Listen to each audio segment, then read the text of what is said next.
Като гримьор държа много на визията. Най-важният козметичен продукт за мен е червилото. Винаги присъства в дамската ми чанта. Много е важно да бъдат хубаво направени, красиво направени устните. На една жена това и става нейният стил, женственост, нежност. Ще покажа няколко трикове, как бихте могли да оформите хубави, изящни, перфектни устни. Първо трябва да бъде добре подготвена кожата, преди да нанесем червеното червило. Много е опасно да не се разтече, да не изглеждат разкривени. Много финно трябва да бъде нанесен пигмента, втрити хубаво в кожата на устните, за да бъде дълготраен ефект. Първо започвам с оформянето на основата. Добре е да се нанесе с четка за червило или за коректор, синтетична четка, не естествен косъм, тъй като естественият косъм попива от продукта, от пигмента и не разнася добре кремообразната основа. Най-напред трябва да се оформи контура на долната устна, на горната също, в малко по-светъл цвят от фондютена.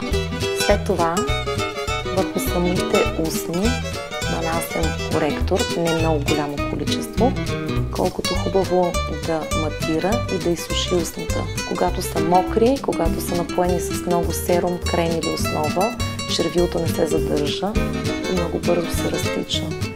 Върху тази основа хубаво малко пудра да се нанесе. Така вече сме подготвили кожата, за да нанасим червилото. След това започвам с контуриране. За целта ни трябва молив за устни. Избирам червения цвят.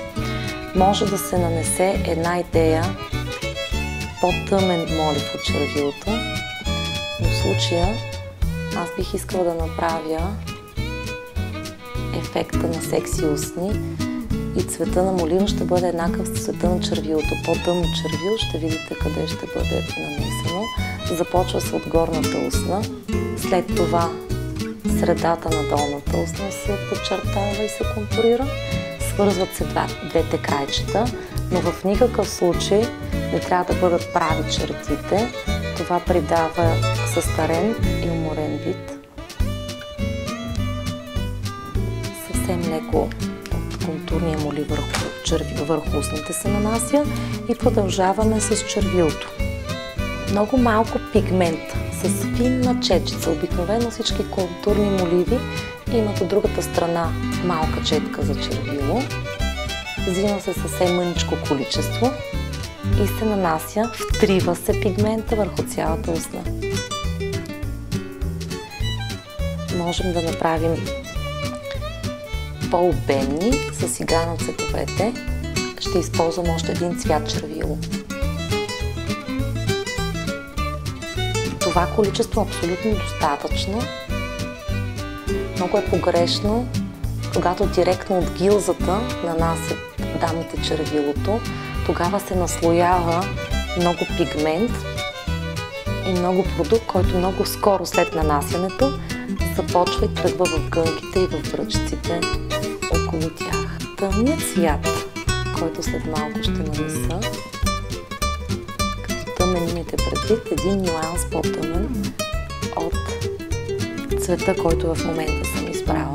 Отново с малка финна четка се нанася единствено ето тук в основата на устните.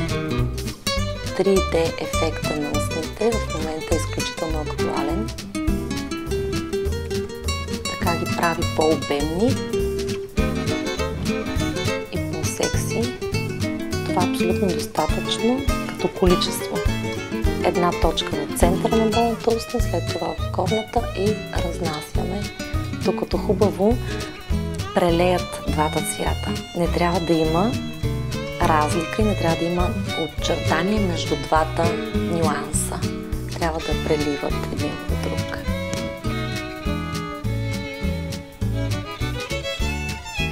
Тайната на изящния грим се крие в перфектно направление.